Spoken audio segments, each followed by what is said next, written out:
हाँ तो मेरे प्यारे विद्यार्थियों, कैसे हैं आप सब? उम्मीद करेंगे अच्छे होंगे, स्वस्थ होंगे, एग्जाम की तैयारी में व्यस्त होंगे। मैं ओम प्रकाश मिश्रा और आप देख रहे हैं अपन YouTube channel success study star. तो मेरे प्यारे विद्यार्थियों, आज जो मैं आप सबको पढ़ाने वाला हूँ मैथ NCERT और क्लास 10th का होगा। ठीक है, तो क्वेश्चन नंबर देखेंगे 4.2 का 1 का चौथा प्रश्न देखेंगे। ठीक है, कहा है गुणनखंड विधि से द्विघात समीकरण को मूल ज्ञात करना है। ठीक है, तो सबसे पहले बुआ लोग क्या ज्ञात करेंगे? गुणनखंड ज्ञात करेंगे। ठीक, तो कैसे करते हैं सर? तो बुआ पहला रूल जो है गुणनखंड का, पहला वाला और अंतिम वाला को गुना कर लेते हैं। लेकिन पहले ये बट्टा में है तो इस बट्टा को मैं हटाऊंगा।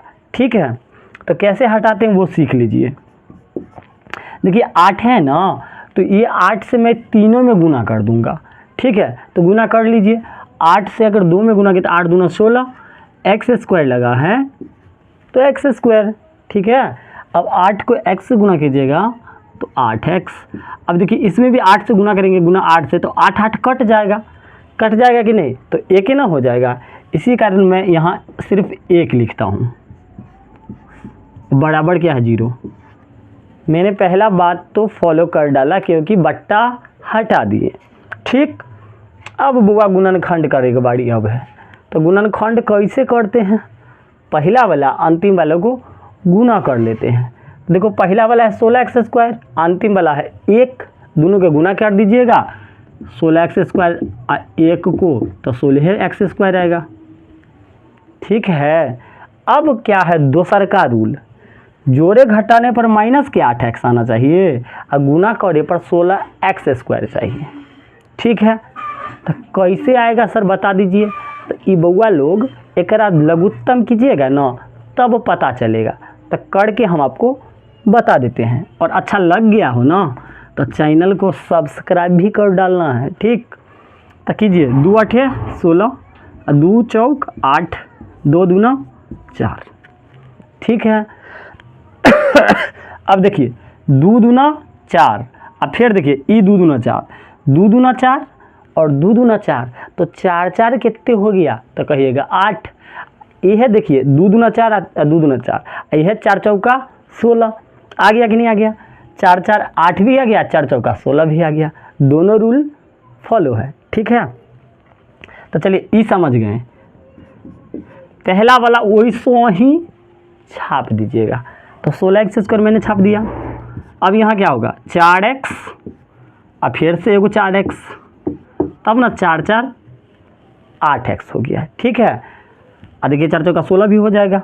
ठीक, अब प्लस लास्ट वाला जैसे हो वैसा ही छाप दीजिए। ये प्लस का 1 है तो एक छाप दीजिए बराबर 0। अब ये रफ वाला मिटाई देते हैं। ठीक है,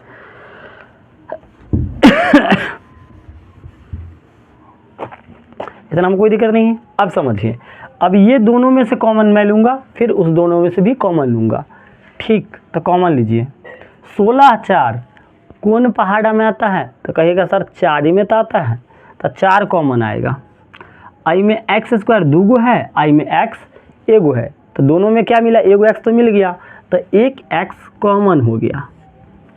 ठीक, अब बताइए 4 के पहाड़ा में 16 कितना बार में? 4 चौका 16, तो 4 कॉमन आ गया और 1 एक्स निकाल लिए तो कितना एक्स बच गया? 1 एक्स बच गया है। अब बताइए 4x था ही और 4x लिए लिए, कुछ बचा तो नहीं, कुछ बचा तो क्या बचता है? 1, तो मैंने 1 डाल दिया। ठीक, अब देखो 4x आई 1, आई में कुछ मिल रहा है, कॉमन मतलब होता है मिलना। तो देखिए आई में 4 है तो आई में नहीं है, आई में x है तो आई में नहीं है। जब कुछ नहीं मिले तो कॉमन 1 रहता है। फिर से जब कुछ नहीं मिले तो कॉमन 1 रहता है। तो माइनस के मैंने 1 डाल दिया और जैसे ही दोनों है छाप दीजिए, माइनस प्लस माइनस हो जाएगा। इतना में कोनो दिक्कत है कहिएगा नहीं है। अब सवाल आपको ये अगर पता करना है जो मेरा सही बना कि गलत, तो चेक भी कर सकते हैं। देखिए ये ब्रैकेट और ये ब्रैकेट दोनों में सेम होगा, 4x - 1 और 4x - 1 है कि नहीं? इसका मतलब मेरा सवाल सही बना है। ठीक है, अभी और बनाना है। अब क्या करना है, दोनों ब्रैकेट में से कोई एक को लिख लेना है, तो लिख लीजिए 4x माइनस के 1 अब एगो 4x माइनस के 1 यो लिख दिए, ठीक, कोई दिक्कत नहीं है। अब देखिए 4x माइनस के 1 बराबर 0, अब 5 इंच की दीवार, ठीक है, यहाँ भी वही बात होगा 4x माइनस के 1 बराबर 0, ठीक। 4x माइनस का 1 तो उधर आ गया, प्लस का 1 x, ये 1 है, गुना का 4 दे भाग के 4, 1/4 आ गया। यहाँ भी वही बात होगा 4x माइनस का 1 तो उधर जाके, प्लस का 1 x 1/4, क्या दो मूल आ गया, एगो 1/4 और दूसरा मूल भी 1/4, ठीक है। तो इसको लिखेंगे, इसका दो मूल 1/4 तथा 1/4 है, ठीक है। तो अच्छा लग गया तो चैनल को सब्सक्राइब कर लीजिए, जल्द मिलते हैं अगला वीडियो में।